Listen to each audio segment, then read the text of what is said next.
అందరికీ నమస్కారం. తెలుగు కథామాలకు స్వాగతం. మధుర స్వప్నం నవల చదువుతున్నాను. రాసిన వారు ఎద్దనపూడి సులోచనారాణి గారు. కృష్ణయ్య వీరయ్య ఇంటికి వచ్చాడు. అప్పటికే వీరయ్య భార్య ప్రసవ వేదన బాగా పడుతోంది. కృష్ణ నిర్వీర్ణుడయ్యాడు. లేడీ డాక్టర్ ఇంకో 20 రోజుల తర్వాత కానీ కాన్పు రాదని చెప్పింది. వారం రోజుల ముందే వీరయ్య భార్యని గుంటూరు తీసుకువెళ్ళి ఆమె నర్సింగ్ హోంలో చేర్పించే ఏర్పాట్లు చేశాడు. ఇప్పుడు హఠాత్తుగా నొప్పులు ప్రారంభమైనాయి. వీరయ్య భార్య అంత దూరం ప్రయాణం చేసే శక్తి లేనట్టుంది. కృష్ణ వీరయ్యని పిలిచి లేడీ డాక్టర్కి ఉత్తరం రాసి ఆమెను వెంటనే రావాల్సిందిగా కోరుతూ ఉత్తరం రాసి ఇచ్చాడు. వీరయ్య భార్యని హాస్పిటల్కి తీసుకువచ్చాడు. అవసరమైతే ఆపరేషన్ చేసేటందుకు అన్నీ సిద్ధం చేసి ఉంచాడు. సాయంత్రం అయింది. కృష్ణ హాస్పిటల్ వరండాలో అటు ఇటు తిరుగుతూ వీరయ్య వెంట వచ్చే డాక్టర్ గారి కోసం చూస్తున్నాడు. ఆఖరి పడవకి వీరయ్య వచ్చాడు. ఒక్కడే తిరిగి వచ్చాడు. అతని ముఖం దీనంగా, అలసటగా, కంగారుగా ఉంది. వెంట లేడీ డాక్టర్ రాలేదు. డాక్టర్ అమ్మ లేరు బాబు, పెళ్ళికి హైదరాబాద్ వెళ్ళారంట అన్నాడు. కృష్ణ నిరుత్తుడయ్యాడు. ఆవిడ వస్తుందని ఎంతో ఆశతో 1000 కళ్ళతో ఎదురుచూస్తున్నాడు అతను. రాత్రి అయిన కొద్దీ వీరయ్య భార్యకి నొప్పులు అధికమైనాయి. ఆపరేషన్ చేయకపోతే పెద్ద ప్రాణానికే ముప్పు వచ్చేట్టుంది. బాబు ఇప్పుడెలా? అది బతుకుద్దంటారా? పాపిష్టివాడిని, అత్యాశకిపోయాను. పిల్లలు లేకపోతే లేకపోయారు అనుకోవాల్సింది.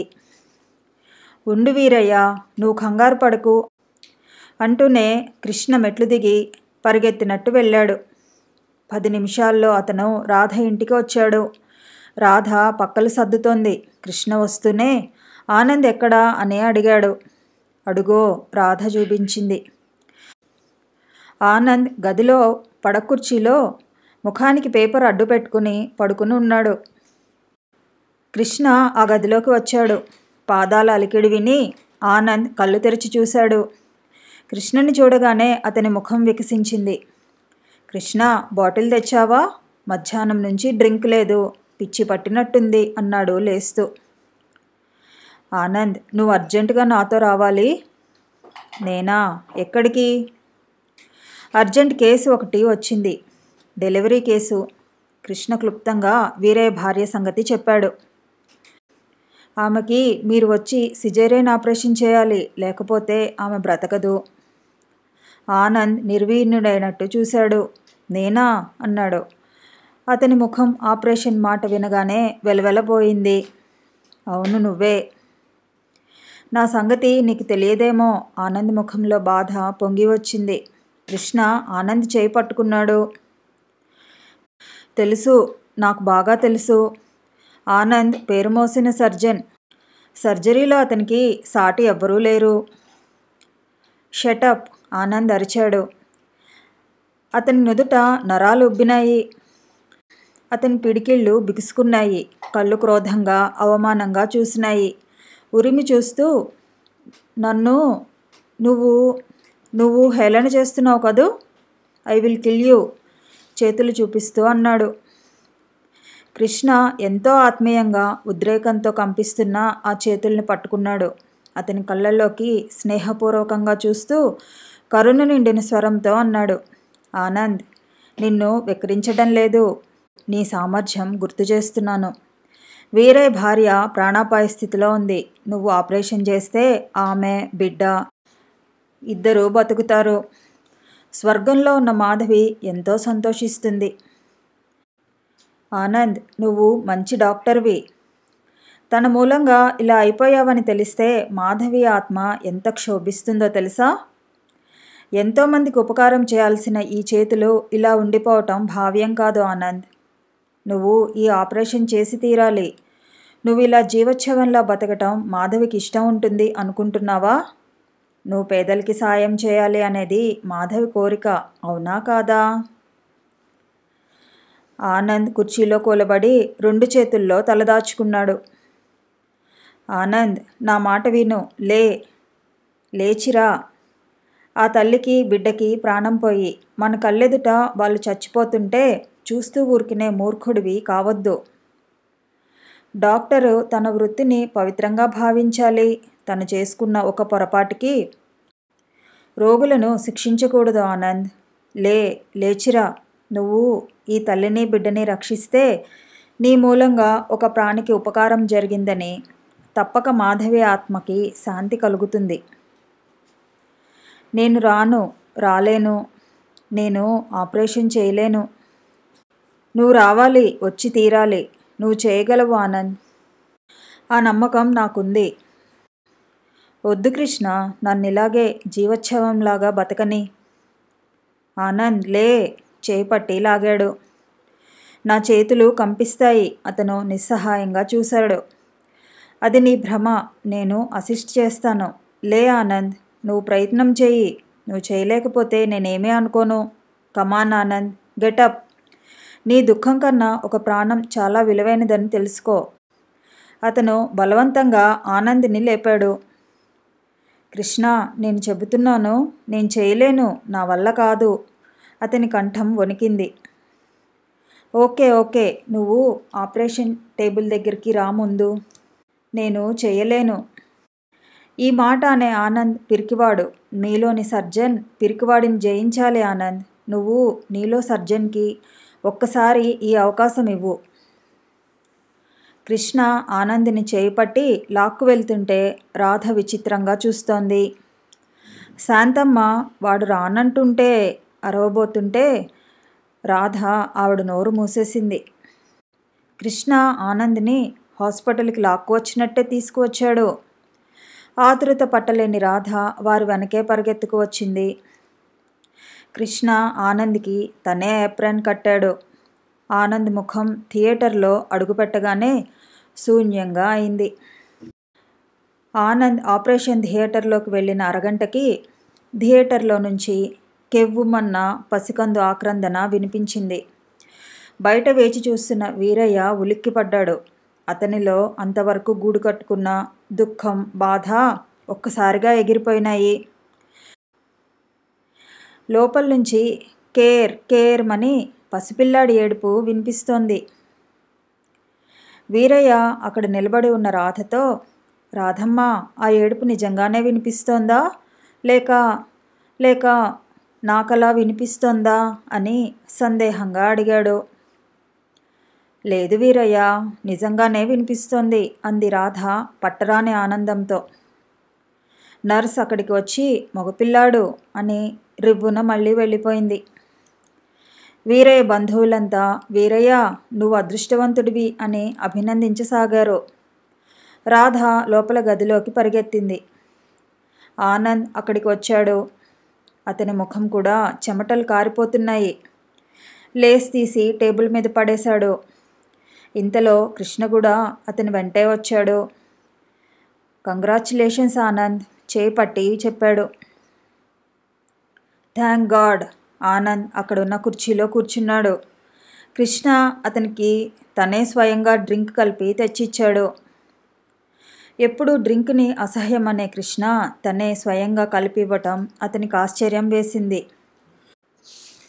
ఈ రోజు నుంచి నీ జీవితం సగం పేషెంట్లకి, సగం నీ మాధవ్కి అంకితం. డ్రింక్ తీసుకున్నప్పుడు రోగులకి, డ్రింక్ తీసుకున్నప్పుడు మాధవితోనూ గడపడం అలవాటు చేసుకోమని అర్థిస్తున్నాను. ఆనంద్ లేచాడు. కృష్ణ. ఆనంద్ అతన్ని గట్టిగా కౌగిలించుకున్నాడు. అతని గొంతు దుఃఖంతో పూడిపోయింది. కృష్ణకి కూడా గొంతులో ఏదో అడ్డుపడ్డట్టే అయింది. ఆనంద్, నీలో ఉన్న సర్జన్కి పట్టిన గ్రహణం ఈనాటితో తీరిపోయింది. చూసావా, ఆపరేషన్ చేయలేను అనే నీ అపనమ్మకం ఒట్టి భ్రమ అని ఇప్పుడు రుజువైందా? ఆపరేషన్ టేబుల్ దగ్గరికి వెళ్ళేసరికి నీలో సర్జన్ నీలోని ప్రేమికుణ్ణి జయించాడు. మాధవ్కి ఇది తెలిస్తే ఎంత బాగుంటుంది, ఎంతో సంతోషిస్తుంది కదా. Thank you my friend, Anand గాద్గదిక కంఠంతో అన్నాడు. రాధ 2 కప్పులతో కాఫీ తెచ్చి ఇచ్చింది. రాధా, మీ అన్నయ్య ఆపరేషన్ సక్సెస్ఫుల్గా చేశాడు తెలుసా?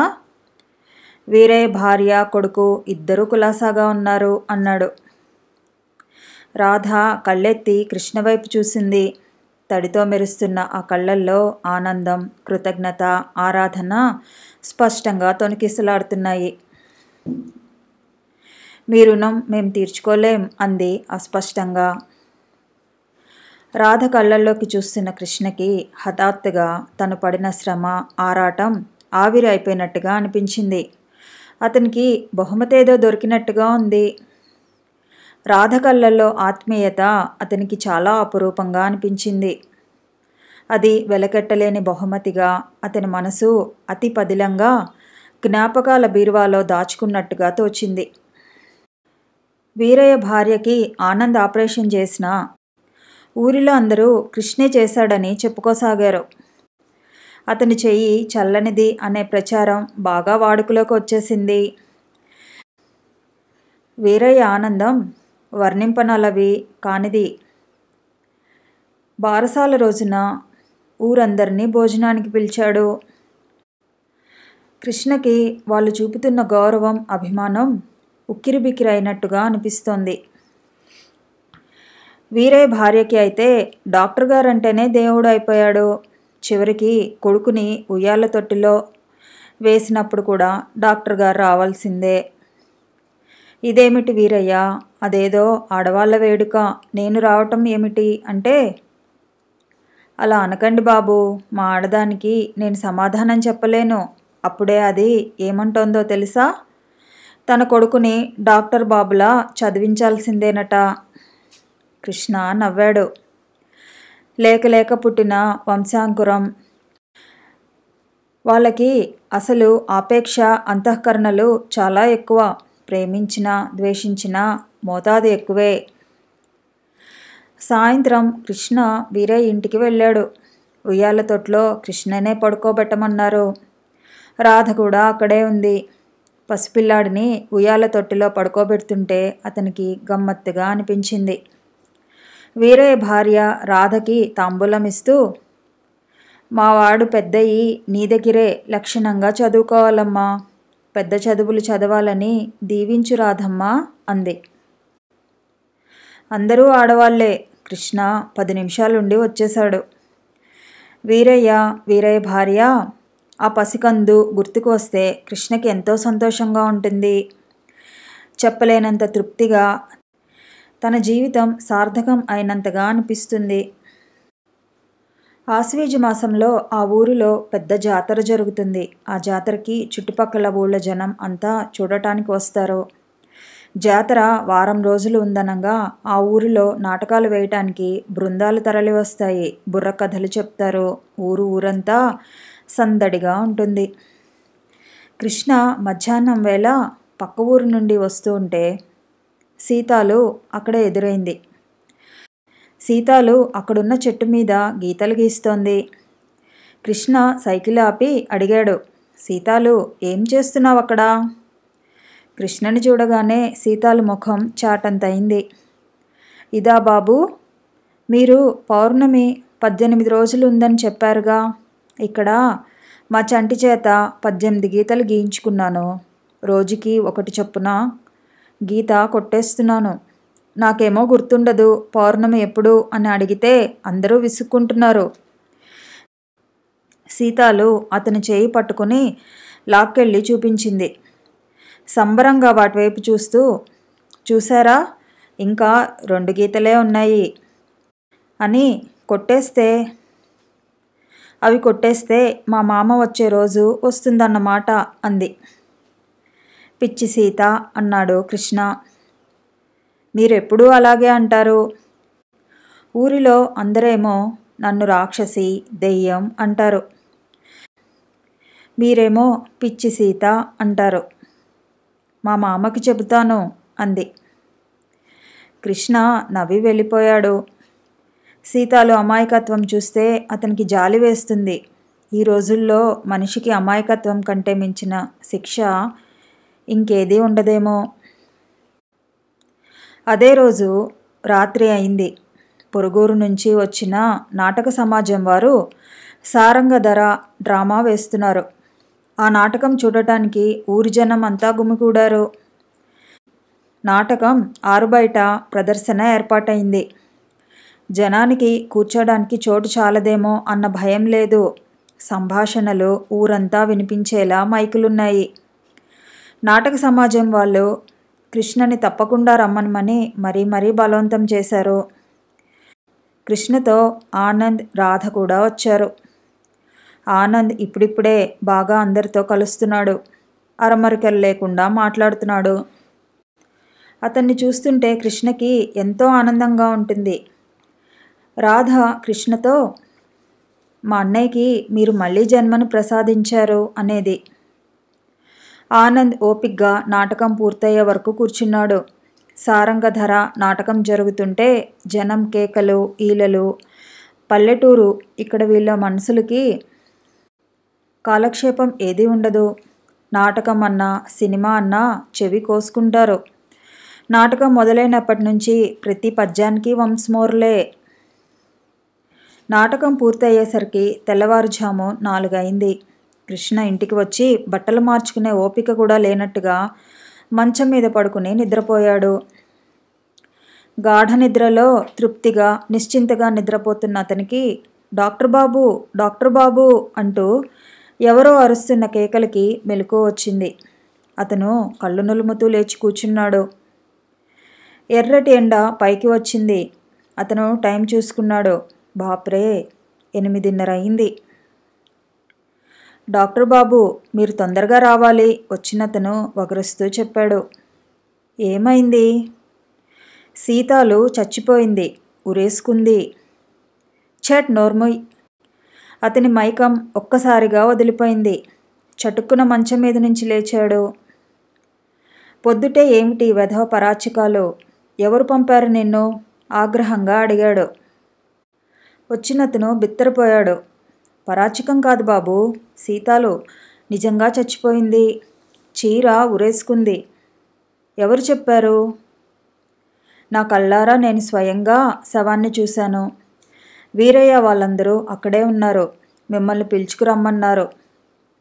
కృష్ణ గభాలన బయలుదేరాడు. అతను ఆ మాటను నమ్మలేదు. సీతాలిల్లు ఊరికి చివరగా ఉంది. కృష్ణ వెళ్ళేసరికి అప్పటికే అక్కడ చాలామంది గుమికూడి ఉన్నారు. అతన్ని చూడగానే డాక్టర్ గారు వచ్చారు అంటూ దారి తొలగి ఇచ్చారు. కృష్ణ లోపలికి వచ్చాడు. మంచం మీద సీతాలు పడి ఉంది. కృష్ణకి చూడగానే అర్థమైంది. సీతాలు చనిపోయి చాలాసేపు అయినట్టుంది. అతను శవాన్ని పరీక్ష చేశాడు. బుగ్గల మీద, మెడ మీద ఘాట్లు ఉన్నాయి. జాకెట్ చిరిగి ఉంది. సీతాలు చచ్చిపోయింది, కానీ ఆత్మహత్య చేసుకోలేదు. ఎవరో హత్య చేశారు. మెడ దగ్గర కంఠం నులిమిన ఛాయలు స్పష్టంగా కనిపిస్తున్నాయి. ఎవరో తెలివిగా సీతాలుని హత్య చేసి ఆత్మహత్యలా కనిపించేలా ఏర్పాటు చేశారు. కృష్ణ దవడ ఎముక బిగిసింది. పాపం, రేపే మొగుడు వచ్చి తీసుకువెళ్లే రోజు. పౌర్ణమి ఎప్పుడు అని రోజూ అడిగేది. ఇంతలో ఏమొచ్చిందో అని ఒకరంటే, దానికి మొగుడు దగ్గరకు వెళ్ళటం ఇష్టం లేదేమో అని ఇంకోరు రకరకాలుగా వ్యాఖ్యానాలు చేయసాగారు. రాత్రి మనమంతా ఆ డ్రామా గొడవలో పడిపోయాం. సీతాలు ఇంత ఘోరం చేస్తుందని అనుకోలేదు. లక్షణంగా గంతులు చిందులు వేస్తూ తిరిగేది. దీనికి ఇదేం బుద్ధి? ఒక ఆవిడ బాధగా అంది. వీరయ్య, సీతాలు శవదహనానికి ఏర్పాట్లు చేయించాలి, ఒకతను అన్నాడు. ఆగండి, శవం ఎవరూ ముట్టుకోవడానికి వీల్లేదు, పోస్టుమార్టం చేయాలి అన్నాడు కృష్ణ. అంటే ఏమిటి? ఎవరో ఆరా తీశారు. ఎట్టా చచ్చిపోయారో పరీక్ష చేస్తారులే. మా బామ్మర్ది ఉరేసుకుంటే అట్టాగే చేసి వేండ్రం తాగాడని చెప్పారు అన్నాడు ఒకతను. చచ్చిన వాళ్ళని ఎట్టా పరీక్ష చేస్తారంట? వాళ్ళేమైనా నాలిక చూపిస్తారా? అడిగిన దానికి సమాధానం చెబుతారా? ఒకతను సందేహించాడు. శవాన్ని కోసి కడుపులో పేగులు పరీక్ష చేస్తారు. అలాగా? ఏమిటి, అసలే ఆ అమ్మాయి అకాల మరణం వచ్చిందని మేము ఏడుస్తుంటే ఆ శవాన్ని కోయటమా? అపచారం, అపచారం. సీతాలు మనల్ని దెయ్యమై పీక్కు తింటుంది. ఆ డాక్టర్తో అదేదీ కుదరదని చెప్పండి. కృష్ణ అప్పటికే మాణిక్యం, వీరయ్య సాయంతో శవం హాస్పిటల్కి తీసుకువెళ్లే ఏర్పాట్లు చేయిస్తున్నాడు. డాక్టర్ గారు, పోయిన ప్రాణం ఏదో పోయింది. ఆ శవాన్ని హింస పెడితే ఆత్మఘోష పెడుతుందేమో, దహనం చేస్తే పోలా అన్నాడు ఒకతను. సీతాలు చావుకి కారణం ఏమిటో డాక్టర్ని నేను ఇక్కడ ఉండి సరిగ్గా తెలుసుకోకపోతే సీతాలు నన్ను దెయ్యమై పట్టుకుంటుంది అన్నాడు కృష్ణ. అప్పటికే జనంలో 2 పార్టీలు అయినాయి. ఒకరు సీతాలు శవం పరీక్ష చేసి చావుకి కారణం తెలుసుకోమని, మరొకరు వద్దని. కృష్ణ ఎవరి మాట వినలేదు. హాస్పిటల్కి సీతాల శవం తీసుకువెళ్ళటానికి మాణిక్యం బండి కోసం పరిగెత్తాడు. కృష్ణ ఆ ఇంటిని చూస్తున్నాడు. చిన్న ఇల్లు, చక్కగా అలికి ముగ్గులు పెట్టి ఉంది. ఒక పక్క తెల్లగా తొమ్మిన పాలబిందె మెరుస్తోంది. ఇంకో పక్క పెట్టె ఉంది. దానిమీద కొత్త జంపకాన పరుపు చుట్టి ఉంది. ఇంకో పక్క సామాను ఊరు వెళ్ళటానికి సిద్ధమైనట్టుగా సర్దిపెట్టి ఉంది. సీతాలు భర్త వచ్చేది రేపే. సీతాలు అతని రాక కోసం 1000 కళ్ళతో ఎదురుచూస్తూ ఆహ్వానం పలకడానికి సిద్ధంగా ఉన్నట్లు ఆ ఏర్పాట్లు చెబుతున్నాయి. సీతాలు మంచం మీద కొత్త దుప్పటి వేసి ఉంది. అతనికి నిన్న చెట్టు మీద గీతలు చెరుపుతూ రోజులు లెక్క పెట్టుకుంటున్న సీతాలు గుర్తుకు వచ్చింది. కృష్ణ కళ్ళ నిండా గిర్రున నీళ్లు తిరిగాయి. ఈ అఘాయిత్యం ఎలా జరిగింది? అతనికి తన మీద తనకే కోపం వచ్చింది. రాత్రి రాధతో, ఆనంద్తో సరదాగా మాట్లాడుతూ ఈ లోకమే మర్చిపోయినట్టు కూర్చున్నా తను గమనించనే లేదు. ఇప్పుడు గుర్తుకు వస్తోంది. కాస్త ఎక్కడ సందడి అయినా సీతాలు అక్కడే ఉండేది. రాత్రి సీతాలు కనిపించనే లేదు. మై గాడ్, సీతాలు ఇక్కడ ఘోరంగా పీకపిసికి చంపబడుతుంటే తను అక్కడ సంతోషంగా, ఆనందంగా ఆ డ్రామా చూస్తూ కూర్చున్నాడు. అతని శరీరం జల్దరించింది. సీతాలు అతని వంక దీనంగా చూస్తున్నట్టే అనిపించింది. సాయంత్రం అయింది. కృష్ణ విజయవాడ నుంచి డాక్టర్ని పిలిపించి పోస్టుమార్టం చేయించాడు. అతని ఆలోచన, భయము అక్షరాలా నిజమైనాయి. సీతాలుని ఎవరో రేప్ చేశారు. ఆ పెనుగులాటలో ఎదుటి వ్యక్తి కంఠం నులమటంతో ప్రాణం పోయింది. సీతాలు జుట్టులో గొలుసు ముక్క ఒకటి విరిగి దొరికింది. అది రోల్డ్ గోల్డ్ది. కృష్ణ ఆ గొలుసు ముక్క భద్రం చేశాడు. సీతాలు భర్త వచ్చాడు.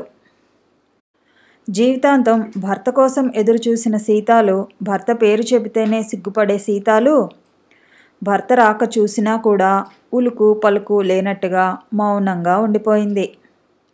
ఈ దుర్వార్త వినగానే సీతాలు భర్త గొల్లున ఏడుస్తుంటే కొంతమంది అతన్ని ఊరడించారు. కొంతమంది బాగా చివాట్లు పెట్టారు. కృష్ణ కూడా శ్మశానానికి వెళ్ళాడు. శవదహనం పూర్తయింది. కృష్ణ తిరిగి వస్తుంటే చెట్టు కనిపించింది. అక్కడ సీతాలు ఆనందంగా మిగిలిన ఒక్క గీత కొట్టేయలేదు. ఆ గీత సీతాలు రాక కోసం వేచి చూస్తున్నట్టు అలాగే ఉండిపోయింది. కృష్ణ కళ్ళకు గిర్రున నీళ్లు తిరిగాయి. హాస్పిటల్లో కృష్ణ మాణిక్యానికి లిస్టు ప్రకారం సామాను చూపిస్తున్నాడు. ఇంతలో దయానిధి తనే స్వయంగా అక్కడికి వచ్చాడు. ఆయన ముఖం గండు పిల్లిలా ఉంది. కృష్ణ ఆయనను చూడగానే చేస్తున్న పని ఆపి ఎదురు వెళ్ళలేదు. కనీసం నమస్కారం కూడా చేయలేదు. ఆయనకి ఇది చూసి ఇంకా మండిపోయింది. నేను 2 సార్లు కబురు చేస్తే నువ్వు రాలేదు. ఏమిటి నీ ఉద్దేశం? హూంకరిస్తున్నట్లుగా అడిగాడు. మీరిక్కడికి ఎలాగూ వస్తారు కదా అని రాలేదు. కృష్ణ నిర్లిప్తంగా చెప్పిన సమాధానం ఆయనలో అప్పటికే రగులుతున్న అగ్నిలో ఇంకా ఆజ్యం పోసినట్టు అయింది. ఎవరితో మాట్లాడుతున్నావో తెలుసా? తెలుసు. ఈ ఊరిలో మాటకి తిరుగులేని దయానిధి గారితో. ఆ మాత్రం స్పృహ ఇంకా ఒంటి మీద ఉన్నదన్నమాట. ఏమిటి సీతాలు ఉరివేసుకుని చేస్తే కేసు గీసు అంటున్నావు? సీతాలు చావలేదు, ఎవరో చంపారు. ఆ అమాయకురాల్ని చంపిన వ్యక్తిని జైలుకి పంపించటం నా ధర్మం. అది కాలం మూడి చేస్తే మధ్యలో నీ గోల ఏమిటి? కాలం మూడితే అందరి బ్రతుకులు గోలే అవుతాయి. ఇప్పుడేమంటావు నువ్వు అసలు? ఆయన నిగ్గదీశాడు. నేను ఏమీ అనలేదే, శాంతంగా అన్నాడు. దయానిధి ఖచ్చితంగా చెప్పేశాడు. ఇదిగో చూడు, ఇది మా ఊరు. నువ్వు వేరే ఊరు నుంచి పొట్టపోసుకోవడానికి ఇక్కడికి వచ్చావు. నీ బతుకు తెరవేదో నువ్వు చూసుకోకుండా మా విషయాల్లో జోక్యం కలగజేసుకుంటే మర్యాదగా ఉండదు. ఆ మాటే చెప్పడానికి వచ్చాను. మా పప్పు పులుసు తింటూ మాకే ఎసరు పెడుతుంటే చూస్తూ ఊరుకోవడానికి చేతకాని దద్దమ్మలం కాము. సీతాలు చావు గురించి నీకు అనవసరం. నువ్వు నీ పని చూసుకో. ఈరోజే మర్యాదగా ఆ పోలీస్ దగ్గరికి వెళ్ళి పొరపాటు అయిందని ఒప్పుకొని ఆ కేసు ఉపసంహరించుకుని రా. నేను చెప్పినట్టు చేయకపోయావా ఏమవుతుందో తెలుసా? చూపుడు వేలు చూపించాడు. కృష్ణ నిర్భయంగా చూశాడు. తెలుసు, నా ఉద్యోగం ఊడుతుంది. అందుకు నేను సిద్ధంగానే ఉన్నాను. ఇదిగో నా రిజిగ్నేషన్ లెటర్ వ్రాసే ఉంచాను. నేనే వచ్చి మీకు ఇవ్వాలని అనుకున్నాను. మీరే స్వయంగా రావటంతో నాకు ఆ శ్రమ తప్పింది. హాస్పిటల్ అంతా మాణిక్యానికి అప్పజెప్పాను. ఏమిటి? దయానిధి నివ్వెరపోయాడు. చూడండి, మీ గిరి ఇప్పటికి ఇలాగే ఎంతమంది ఆడపిల్లలను నాశనం చేశాడు. అతనికి శిక్ష పడితే సీతాలతో సహా మిగతా అన్యాయం చెందిన ఆడపిల్లల ఆత్మలు శాంతిస్తాయి. ఇలాంటి అచ్చోసిన ఆంబోతులకి ఎప్పటికో ఒకసారి ప్రాయశ్చిత్తం జరగక మానదు. నేను వెళ్తున్నాను. అతను చకచక మెట్లు దిగి వెళ్ళిపోయాడు. దయానిధి నోరు తెరిచినట్లుగా నిశ్చేష్టుడై చూస్తున్నాడు. మాణిక్యం ఆయన ఎదురుగా నిలబడటానికి భయపడినట్టుగా పక్కకి తప్పుకున్నాడు. కృష్ణ వీరయ్య దగ్గరికి వచ్చాడు. నేను వెళ్తున్నాను వీరయ్య అన్నాడు. ఎక్కడికి బాబు? ఇంత అర్ధాంతరంగా ఉద్యోగం మానేసి ఎక్కడికి వెళ్తారు అన్నాడు ఆదుర్దాగా. పక్క ఊరి వాళ్ళు అక్కడ ఉండటానికి అన్ని ఏర్పాట్లు చేశారు. ఇన్నాళ్ళు ఈ ఊరిలో ఉండి ఆ ఊరు వెళ్ళి వచ్చేవాడిని. ఇప్పుడు ఆ ఊరిలో ఉండి ఈ ఊరు వస్తాను నవ్వుతూ అన్నాడు. మమ్మల్ని వదిలేయకండి బాబు. మీరు వచ్చిన తర్వాత మా అందరి ప్రాణాలు హాయిగా ఉన్నాయి అన్నాడు వీరయ్య. లేదు వీరయ్య, నేను రోజూ ఈ ఊరు వస్తాను. నేనిప్పుడు సర్వస్వతంత్రుణ్ణి. ఒకరి కింద ఉద్యోగిని కానుగా అన్నాడు. క్షణంలో డాక్టర్ గారు ఊరు వదిలి వెళ్తున్నారనే వార్త ఊరంతా తెలిసింది. వీరయ్య కృష్ణ సామాన్ తీసుకుని పక్క ఊరు వచ్చాడు. ఇంట్లో సామానంతా తనే సర్దాడు. సాయంత్రం వెళ్లే ముందు ఇల్లు కలయి చూస్తూ, బాబు, మీరు వేళకి అన్నం తినరు, కాఫీ తాగరు. మీరు ఇట్లాగే ఇక్కడే ఉండిపోవడానికి నిశ్చయించుకున్నారుగా. మీ ఆలనా పాలనా చూసేందుకు ఒక తోడు ఎంతో అవసరం. తొందరగా పెళ్లి చేసుకోండి బాబు, మాకు కూడా నిశ్చింతగా ఉంటుంది అన్నాడు. పెళ్ళా? నాకా? చూద్దాం. కృష్ణ నవ్వాడు. వీరయ్య వెళ్ళిపోయాడు. ఖాళీగా ఉన్న ఇంటిని చూస్తుంటే అతనికి మళ్ళీ వీరయ్య మాటలు గుర్తుకు వచ్చాయి. అవును, నేనిక్కడ సెటిల్ అయిపోయాను. నేనిక పెళ్లి చేసుకోవచ్చు అనుకున్నాడు అతను. కథ కొనసాగుతుంది. మళ్ళీ కలుసుకుందాము. ఈ వీడియో నచ్చితే లైక్ చేయండి, షేర్ చేయండి, కామెంట్ చేయండి. ఛానల్ని సబ్స్క్రైబ్ చేసుకోండి.